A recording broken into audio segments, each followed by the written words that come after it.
Bismillahirrahmanirrahim. Nama saya Nazia Farha binti Syahwan.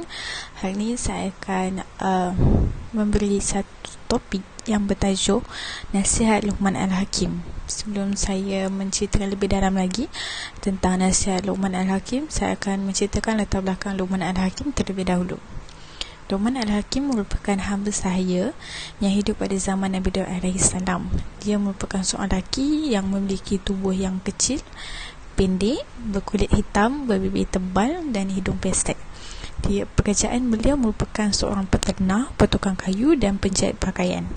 Dia digelar Al-Hakim kerana dia diberikan hikmah, kebijaksanaan yang luar biasa oleh Allah SWT.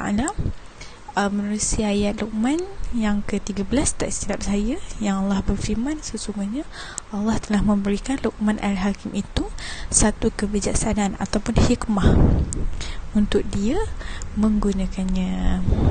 Dan nasihat yang paling pertama sekali yang Luqman nasihatkan kepada anaknya adalah jangan melakukan perkara syirik, iaitu janganlah mempersekutukan Allah SWT, kerana syirik itu adalah satu perkara yang termasuk daripada dosa-dosa besar, dan syirik ini sendiri adalah perkara yang paling dibenci oleh Allah.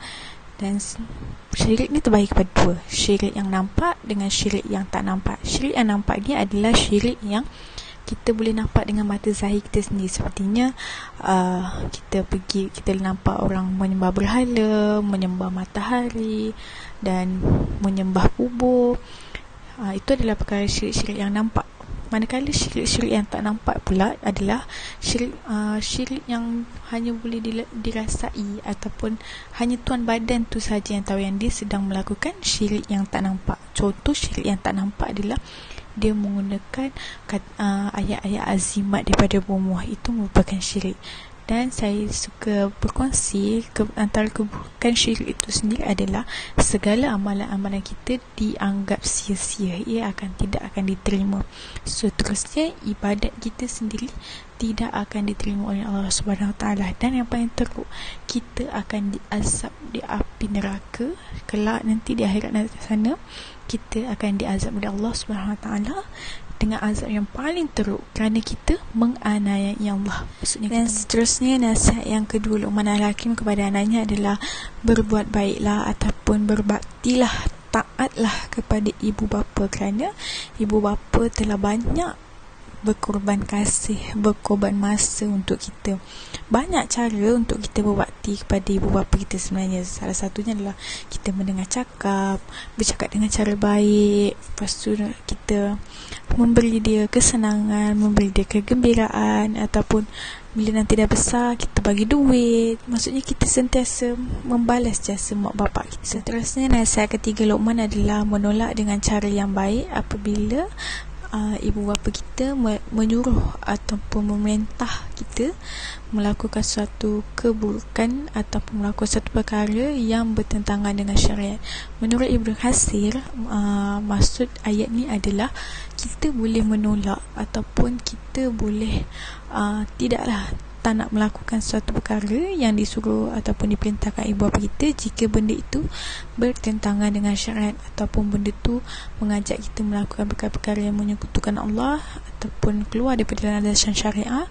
Kita boleh menolak perintah ataupun menolak dengan cara yang baiklah. Tapi Ibn Katsir kata ini bukanlah halangan ataupun ini bukanlah asbab kita tidak dapat terus membuat kebaikan. Kita tetap terkena teruskan melakukan kebaikan kepada ibu bapa kita, cuma apa yang diperintahkan itu kita tidak perlulah laksanakan sebab dia bertentangan syariah. Cuma kita masih teruskanlah segala kebaikan kita kepada dia kerana dia tetap ibu bapa kita. Akhirnya, pengajaran yang pertama yang kita boleh dapat adalah Allah menjadikan surah Luqman ataupun kisah Luqman ni sebagai panduan hidup. Betul, bila kita tengok nasihat Luqman ni penuh dengan panduan hidup, dengan akhlak, panduan akhlaknya, dengan panduan akidahnya, tauhidnya penuh. Dengan sebagai contoh, dia menasihatkan kita supaya tidak menyekutukan Allah, sentiasa berbuat baik kepada ibu bapa, walaupun ibu bapa kita menyuruh kita melakukan benda yang bertentangan syariah, tetapi kita still kena melakukan kebaikan kepada ibu bapa kita. Seterusnya, tidak sombong, tidak angkuh, berakhlak mulia, solat dan melakukan amar ma'ruf penuh sebagai panduan hidup kita seharian. Seterusnya adalah berakhlak mulia merupakan identiti umat Islam. Maksudnya, bila kita berakhlak mulia, bila orang Islam berakhlak mulia, dia sepertinya menjadikan kita ni role model kepada agama kita sendiri, role model untuk orang tengok, oh Islam macam ni, oh Islam baiknya, oh Islam akhlaknya macam ni. Sedikit sebanyak kita telah menunjukkan sifat baik kepada orang dan orang tertarik untuk masuk Islam. Sekian apa yang saya uraikan hari ini. Saya bersikap dapat memberikan ilmu kepada para penonton sekalian. Sekian, wabillahi taufiq wal hidayah. Wassalamualaikum warahmatullahi taala wabarakatuh.